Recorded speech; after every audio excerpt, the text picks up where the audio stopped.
What's up, fucker? It's your boy, Jack Slack, Fights Gone By podcast, episode 205, I believe. And we're heading into a weekend where there is supposedly going to be a UFC event going off. UFC 249, which I feel like at this stage, with all the moving and shaking and changes and stuff, you should have just called it UFC 250, because every time I think UFC 249, I go, oh no, wait, that was cancelled. And I'm sure that, the general public who aren't shit-eating wild men for this stuff probably feel the same way. Just call it UFC 250 and be like, business is back on. But they're doing it down in Florida. We talked about this last week. We said it is Fight Island, just Florida. And yes, it's more of a peninsula, actually. I should get in touch with them and try and sell them the name Fightland. I don't own it, but for my entire tenure there, I got emails from people trying to sponsor stuff, trying to, get Fightland to write about stuff like I was the head of Fightland. Mind you, the UFC went in with Vice to set it up in the first place before I got there, so they probably do own a bit of the name anyway. They could do like the Hollywoodland/Hollywood sign on the island, but it would have to be in Comic Sans, I think, just to encapsulate the feeling of these fights at the moment. As always, mixed emotions, because the more you look into it, the more it seems like this can't be done particularly safely. But, I want fights. I want fights to talk about. I want fights to enjoy for fights. We need something to go on. But, it's interesting because, Dana White basically avoided most of the press this week, except people who he knows are going to softball him. Like Kevin Iole. He did an interview with Kevin Iole. And if you want to know, here's your nutshell description of Kevin Iole. Well, not description. Description would be beanbag chair with glasses. But Kevin Iole, in spite of winning, the Nat Fletcher prize and shit like that, he is the softest interviewer you could ask for, and he will just print whatever you ask him to if you are the UFC. Famously, he was the one when they were negotiating fees with the MGM for Conor versus Aldo. Iole ran the story that the UFC were going to Cowboy Stadium with it instead. Something no one else ran and no one else believed, because it didn't happen and it wouldn't happen and it won't ever happen. But, it helped them for the moment, so he was like, yeah, sure, I'll print that. But every time I moan about him, I get those emails to my phone from LinkedIn that are like, people are looking at your profile. And like I said on Twitter, I assume he's just trying to call my manager. But he interviewed Dana White, and he asked, very, very gingerly, the question, are you going to be doing any testing? And Dana White said, I'm not going to say. How is that? That's a fucking red flag right there. If it's got a 7-day incubation time or whatever it is, 7 days until symptoms roughly, and then 7 days of symptoms. And then if you get worse after the 10th day, you've got a much higher chance of dying and whatnot.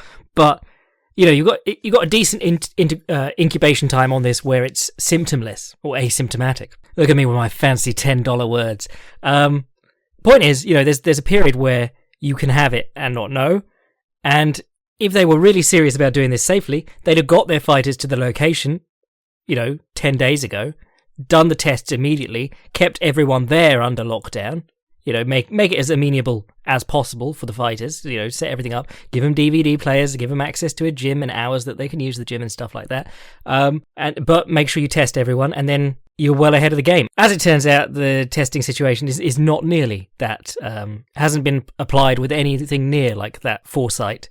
And USADA, Jeff Nowitzki was trying to brag that they're getting athletes to test themselves. All that's going to happen is, I'm going to appreciate it, but all that's going to happen is, in a couple of months, we're going to hear some hilarious stories about how many people's piss didn't end up in the jar, but they've returned the jar with someone else's piss in. Unless they're asking you to do your own blood work, and then fucking hell. Ooh, I wouldn't want to. And the best part of that Iole interview with Dana White is that Dana White keeps going, I'm not telling anyone because I'm not saying anything to them, the press, and he keeps referring to them, the press, not including Iole, because he's not press, he's just a mouthpiece. He's just, state, what was it the CME used to call that Fox show, state-run TV, UFC state-run TV. But that's what it's been this week, not a lot of news because not a lot going on. People saying they're going to do stuff. Shuto's doing an empty arena event, and you're like, why? Who's gagging for Shuto, home of the draw? But it's interesting watching people try and work their ways around it. Trumpet Dan Luke Hart, he's Interesting guy, did some really interesting stuff about Roger Gracie, put out some great instructionals back in the day. Has a great gym, Brea Jiu-Jitsu, where, if top jiu-jitsu guys are in town, they stop by there because he's just a cool guy to go train with.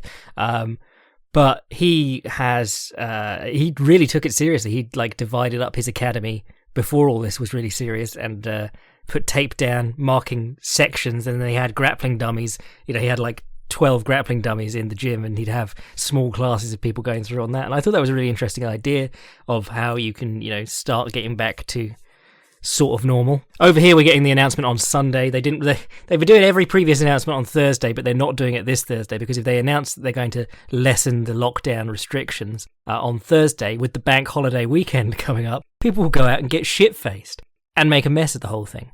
But this is something we're going to be dealing with for a little while yet. For me, what have I been up to this week? If you haven't checked it out, the Filthy Casuals Guide to Tony Ferguson just went up yesterday. I'm pretty proud of it, to be honest, because I've been using the lockdown to sort of play around with video editing and stuff. I actually put some production value into this one. It's about 15 minutes, so, set aside some time for that one. Because, that's just how it worked out. But it seems to be going down well. Other stuff I've been up to this week: watching some of the old EBIs because I love EBI, watching some Quintet because I love Quintet, watching some of Neil Melanson's new instructionals, his new Cradle one, brilliant, and the Kimura one I bought a while ago but didn't really watch all the way through. Very interesting guy. And of course I'm well in the Kimura and catch wrestling mood because I've been doing all this stuff on Sakuraba. And then obviously, reading, been doing some personal reading, looking into history and stuff. I've been blitzing through. I bought them on sale from Audible. I bought all the Flashman books, which I read back in the day, but they are just such rollicking good fun. George MacDonald Fraser. If you've never checked out one of them, they're great fun. And then this week I got sent by my boy Jonathan Snowden, I got sent his new Ken Shamrock book, which, of the few perks that remain in my career now that I don't go to events as press, getting awesome books from your mates is going to be one of the top ones. What did I get the other? Oh, Josh Gross sent me his Ali Inoki book, which was also really good. And every time I'm like, joke's on you, I would have paid for it anyway. Really good, really good. I'm up to Pancrase now, and honestly, it's actually really helped me because I didn't quite have the understanding of how Pancrase became that I thought I did. That whole era in Japanese pro wrestling, it's very faction filled, and there were about 4 going on. You had Fujiwara's lot and UWF, but UWF split and they were UWF International or whatever it was. And you had Rings, which then became Rings, the fighting promotion. So yeah, it's really interesting in that regard. Put that in perspective for me. I've heard there's some real wild shit later on once the Lion's Den gets founded. I remember from the research for the Ken Shamrock, the house that Ken Shamrock built, the history episode we did, I was going through all Ken's old books with, can't remember who wrote those for him, but it sounded nutty then, and that was a very restrained telling of it, but just the things that they were doing, you were like, that sounds like everyone there was overtrained all the time. But then that's what he did, he produced guys who could take an absolute beating. He didn't produce amazing fighters, but to even get into the Lion's Den you had to do like hundreds of squats, hundreds of Hindu press-ups or whatever it was, and then take a beating for however many rounds from existing Lion's Den members. But interviews with Masakatsu Funaki are interesting. There was a great one. He said just a great line. What was it? Oh, he was talking about how he became a pro wrestler and his mother wanted him to be, I don't know, some kind of salaryman. And Funaki said, if I had 2 lives, I would live the first as you wished and then use the second for my own. But I don't have 2 lives, I have 1 life, so I'm going to become a pro wrestler. Which sounds really noble when you hear that. You go, oh, if I had but 2 lives. And then you realise, no, wait, you're just saying I'm going to do what I want to do. If I had another, if I got another go round, then I'd do the thing that you want to do. But I'm just going to start using that to placate my wife and see if it works. So yeah, can't recommend that enough.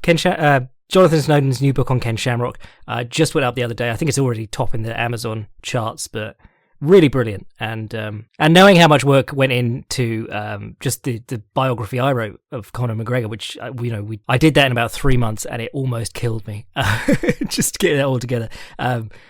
Jonathan has been working on this for a while, and he's really put a lot of effort into it. So yeah, go have a look at that. And the Josh Gross Inoki one, actually, come to think of it. So I guess we're going to talk about these fights again, but we talked about them a couple of weeks ago, so we're sort of in a weird spot. I think I'll start by focusing on the one that we didn't talk about a few weeks ago, because it wasn't a thing a few weeks ago, which is Henry Cejudo versus Dominick Cruz, which has been moved up. And I suppose this gives us a good chance to talk about just that clusterfuck of a division as it is.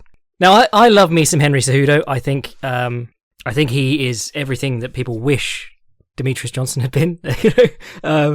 But he has worked himself into this bizarre position where, the thing that's always been missing from the lower weight classes is that interest, the promotability of it. And he's sort of done that, but removed the need for real competition. So, like, they booked him against Aldo. I mean, Aldo, the last fight, the one against Marlon Moraes, it was a questionable decision. He did do a very good job, I felt, and a lot of others felt.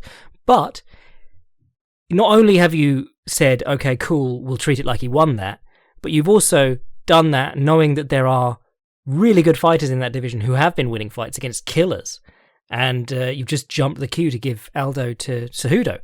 Now, I'm not as down on Aldo's chances against Cejudo as a lot of people are, partly because, Aldo's boxing is still incredibly crisp, and Henry Cejudo, when he can't get his striking going, and he's not infallible in his striking. He's got a lot better, but he still gets hit a lot. And the Marlon Moraes one, he just toughed it out in that fight. He was getting lit up, and basically what happened was his corner hyped him up before the second round or third round or whatever it was, and he went out there and he threw right hand leads naked and just kept throwing them. He was like, whatever comes back, I'm just throwing my right hand as hard as I can. And he kept hitting, once he caught him a couple of times, he just couldn't miss from that point on. I've never seen such a high-level fight come down to a guy just going, fuck it, I'm going to just throw my right hand and keep taking his punches. But more than that, the wrestling factored into that fight, and the wrestling is a huge part because Aldo can still stop a takedown like a monster. There are guys who've used the clinch cleverly against Aldo, like Max Holloway, who's ducking into clinches and making Aldo work and then coming out with elbows. But very, very few people, it's a vanishingly slim number of people, have got Jose Aldo off his feet without him making a catastrophic error of judgment. I can barely remember anyone getting him down, to be honest, for more than like a second or two. So, as old and crocked as he is, his great strength still flies in the face of Henry Cejudo's fallback plan if he can't do his karate magic on the feet. But with the news that Aldo couldn't make this fight, Dominick Cruz came out and was like, you know how I haven't actually made any fights in the last 3 years? I'm actually in shape right now. And so they signed him for a title fight. And you're like, Dom Cruz, you are a genius. Like, even if he's not in shape, even if he loses this, he's a genius for working himself into it. When that division is stacked with guys who deserve this and not Dominick Cruz. I mean, if you're going to come at me with the, best bantamweight ever, blah, blah, blah, bullshit, shut up. He's not done anything in 3 years. You don't just get to come back. Well, you do, clearly, but you shouldn't just get to come back, because what you're saying is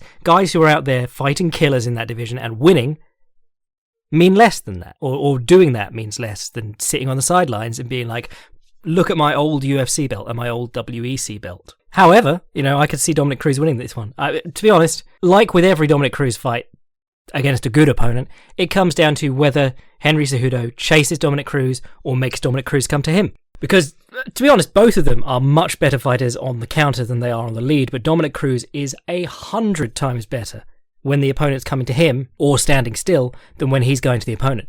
I wrote the absolute masterclass Garbrandt versus Cruz for the Patreon boys a couple of months back, and it's a really good piece. Go check that out. It's big old piece, lots of illustrations, audio track, all the stuff that you love.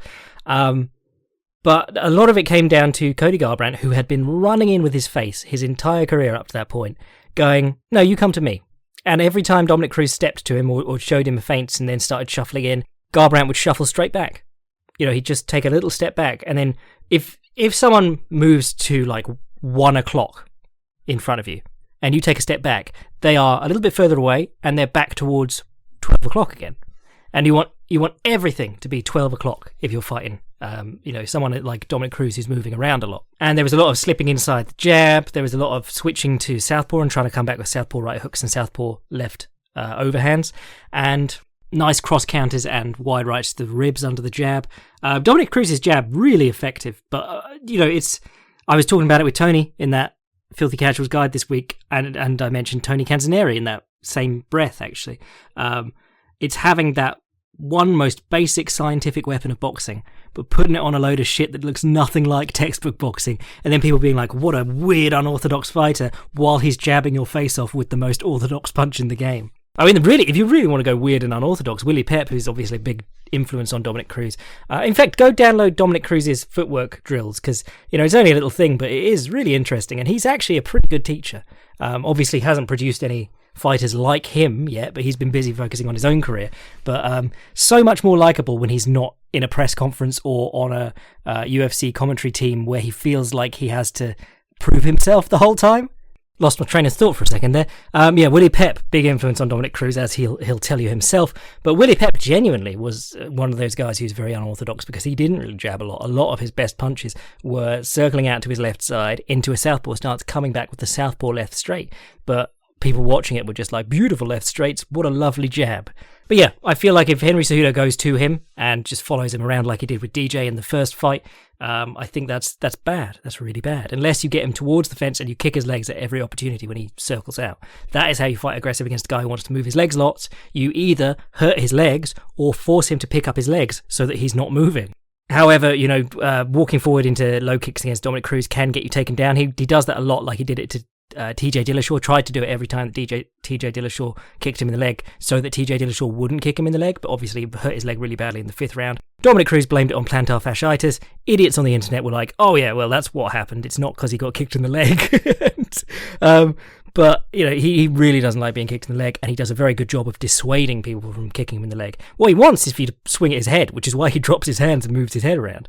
Where Henry Cejudo could do well is in using the strategy that he used against Wilson Hayes, Demetrius Johnson the second time, which is quite promising. If you're looking at this, you're going, okay, well, he knew not to chase Johnson, who's quite similar in that he likes to lead you around the ring. But what Henry Cejudo likes doing is adopting an open stance. So if you're orthodox, he'll go southpaw. If you're southpaw, he'll go orthodox. And then he'll slide back to his rear hand side on a little angle every time you come in, and then he'll try and crack you with counterpunches. Obviously, destroyed Wilson Hayes like that, made DJ very reluctant to do much. But every time he slid back in that nice long stance, DJ was able to kick him in the leg, which is obviously a problem.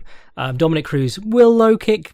The hilarious thing about Dom Cruz is that in that video that he's, the videos he put out of his footwork drills, he shows how to high kick off the drill, and you're like, he's still, one of the ugliest high kicks I've ever seen, but he uses it really well. He stands guys up, stops them ducking when he steps in with punches. But, Garbrandt's entire success against Cruz came from drawing him in, and countering him as he stepped, because, Cruz loves to shift with his punches, tends to do that more than he does like normal boxing or anything like that. What he'll try and do normally is he'll bounce back, bounce forward, bounce back, bounce forward with his left foot forward, shuffle a tiny bit down to his left side and try and shoot the safety lead. So it's a lot of work to get that one little jab in, but the jab works really well for him. And then he'll pivot off and so on. That really is complicated by people moving away. If you just keep making him reset the distance, he can't really cut the angles very well. No one can. That's what I'm saying. I'm not like Dom Cruz can't do that. I'm saying, if every time you try and engage with someone, they move back, no ropes, no cage, nothing else, it gets really hard to do. You basically end up running to them. And that's when you're susceptible to being countered. But Dillashaw also had moments in that fight with Cruz. Whenever he stopped chasing Cruz and Cruz came to him, Dillashaw would hit him.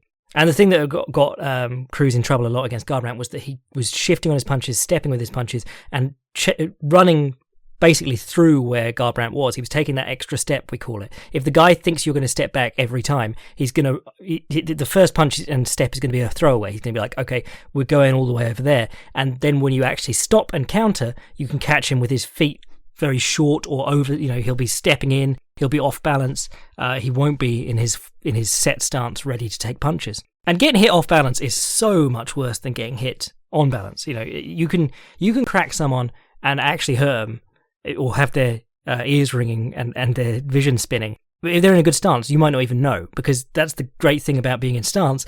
it catches your weight. You're quite well set for that little instant where your legs go, ooh, and you go, oh, what happened? If you're between stances, you can get hit, and it might not even be the biggest blow in the world, but you will lose your footing. And that, in a sport where guys can follow you to the floor, that is disastrous. The worst one is like TJ Dillashaw versus John Dodson.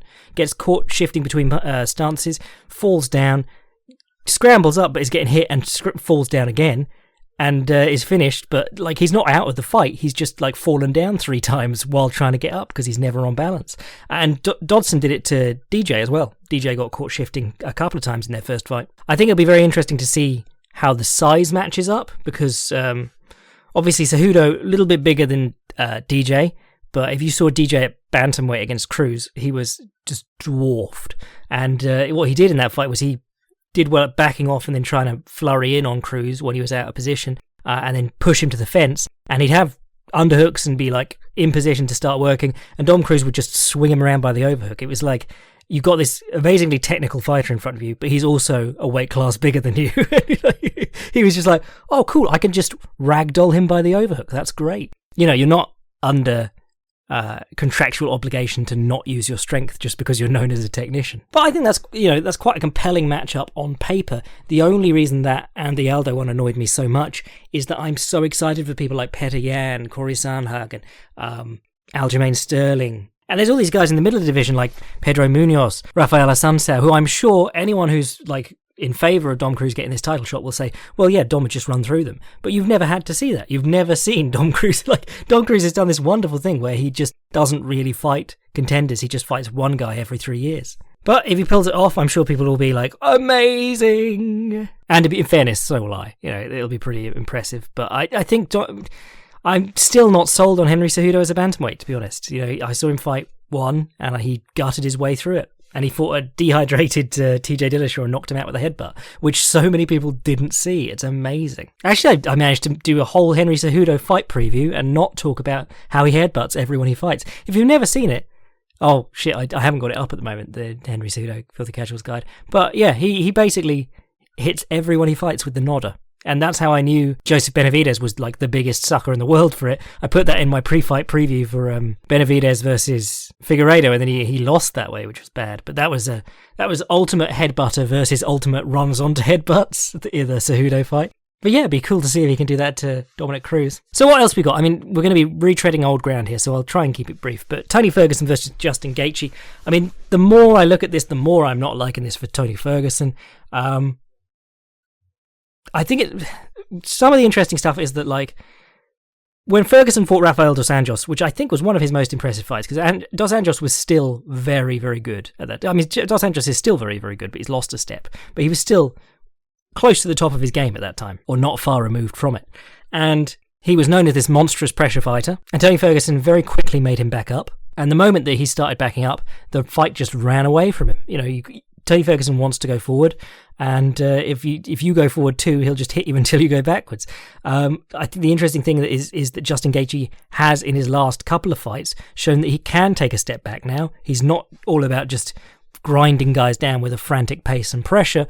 He can step back, and he'll actually, he's been landing better punches because he's not been on top of the guy the entire time swinging and throwing kicks. So that's compelling, because Tony Ferguson is not by any means defensively infallible. He has a weird ability to stay right on the end of people's reach and sway away from punches and take the stank off blows a lot of the time. All that talk about rolling the punches, people were asking me in the lead up to the Filthy Casuals guide, does he actually roll with punches? What is going on? Because he also gets hit and dropped a lot. And the truth is, yeah, he does. He leans back with punches a lot, and sometimes, like 1 in 3 times, he gets it wrong and gets hit, and then his chin saves him, is what I said in the Filthy Casuals guide. But having a chin is perfectly viable. This is a sport of physical attributes as much as it is about striking science and fighting science and tactics. I think it's going to be very interesting if he could do that against Justin Gaethje. Typically, the times that T-Ferg gets caught are on one leg. He steps up to shin kick people and he gets caught with like a booming overhand or stuff. It's very rarely that he gets caught with like a right straight as he's leaning back, which is what you normally expect, like guys to get caught on the end of the reach as they're leaning back. He tends to get the read on people's reach very, very well. He did it against Lando Venata, Donald Cerrone, and Kevin Lee, all the same. completely different builds and body types, and he just almost immediately got a read on their reach. I think we're going to be in for some interesting exchanges in the low kick department, because Justin Gaethje is possibly the hardest low kicker in the lightweight division. He was making Edson Barbosa rethink kicking with him, but Tony Ferguson will kick people in the shin, like shin to shin. It's like he wants these bad connections just so he can make the opponent think like, ow, I know what happened then. Why am I grimacing and he isn't? I think the thing that kind of annoys me about this match is that Justin Gaethje, I think, is a very difficult matchup for Tony Ferguson, or could be, in that he's got this enormous power and he's certainly tightening up his game and making it a lot more technical. And also, Tony Ferguson, the outside low kick has been a real pain in the arse for him throughout his career. He doesn't really check him. He doesn't deal with him. He'll just let you fold his stance in with kicks. Pettis almost immediately buckled his knee in, and then Tony switched stances, and then he got back to the original stance eventually after he'd backed Pettis up, and Pettis had stopped low kicking. But very early on in that fight, he very clearly hurt his knee, and obviously he's coming off knee surgery a little while ago too, which he came back from too soon, and went on to do deadlifts on Bosu balls and shit to recover. So low kicking with Justin Gaethje could not be great. But this matchup kind of annoys me, because I do so want to see Ferguson Khabib, specifically because of their matchup, not just because of all the fights that they've won and how they haven't lost in forever and their 2 streaks. I want to see their fight. I don't want to lose it because Justin Gaethje is good enough to beat Ferguson, but then doesn't necessarily match up as well with Khabib.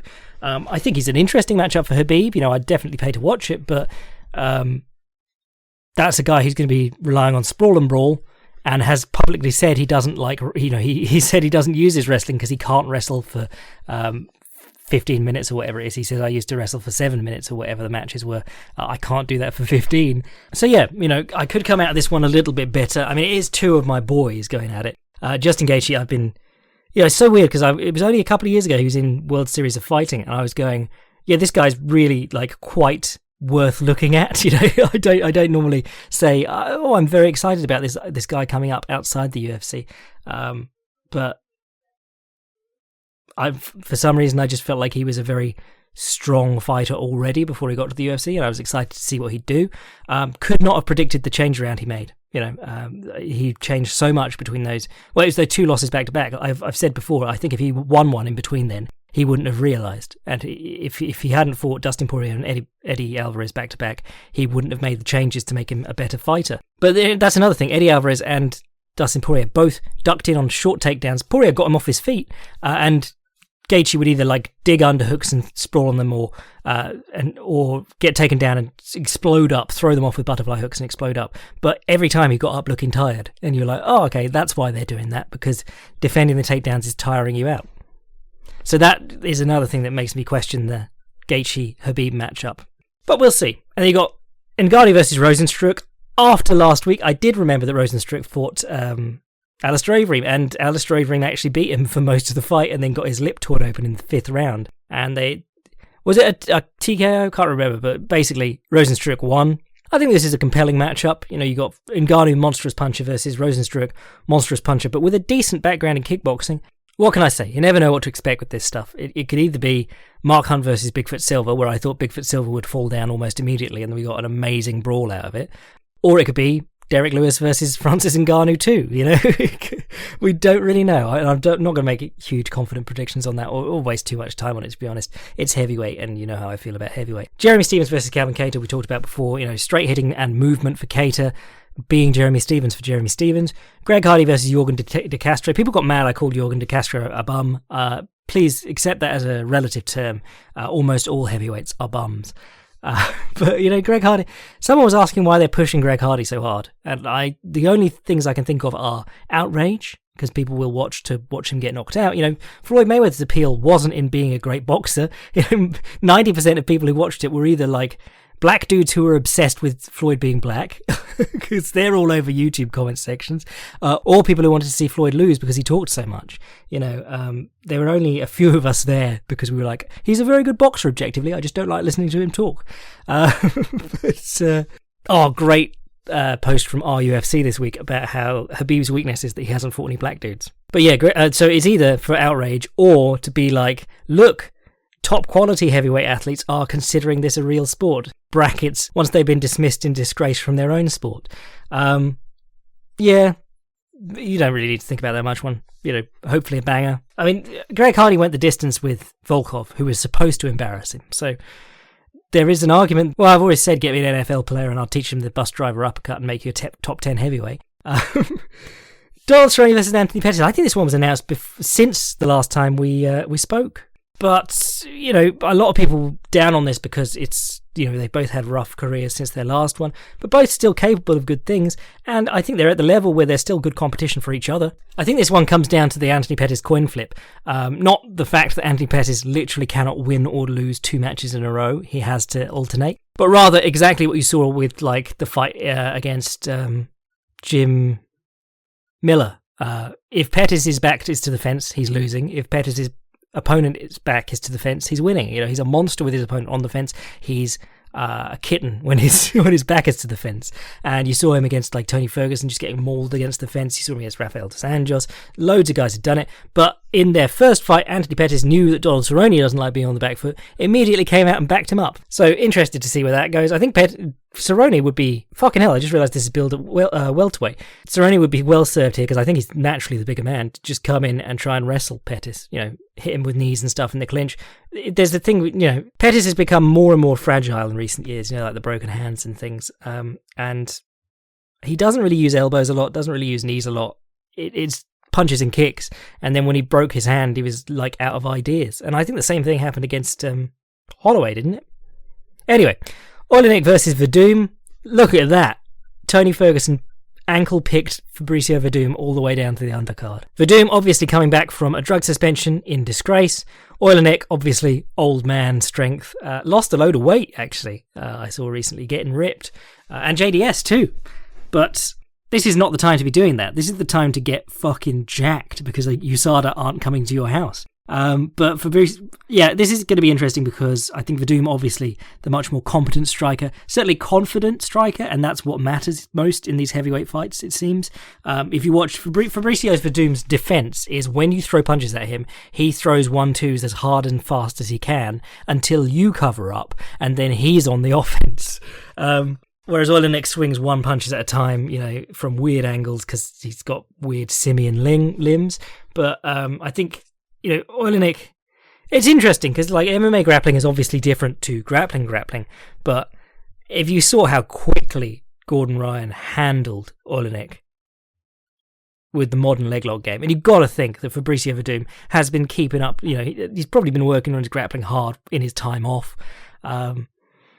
He was probably going to try and do a load of super fights or some shit, but then didn't. But you have to suspect that he's got his grappling on point. If he's not been sparring for the last year, getting hit in the head, he's probably been grappling hard, and he is legitimately one of the best grapplers in the world at heavyweight. Whereas Oleinik is a freak show grappler in MMA. I love him, but that is what he is.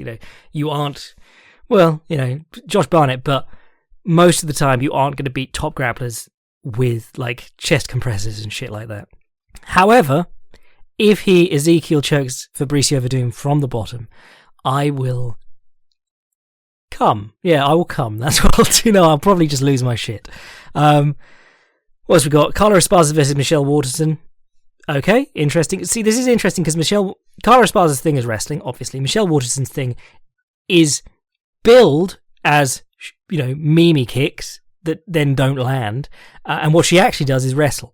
So it'll be very interesting to see them wrestle each other with Michelle Waterson throwing kicks at air in between. Uriah Hall versus Ronaldo Jacare Souza. I think we talked about that last time, but that's still a tough fight for Hall, to be honest, because with how easily Mousasi got him down, and Mousasi is not an amazing wrestler.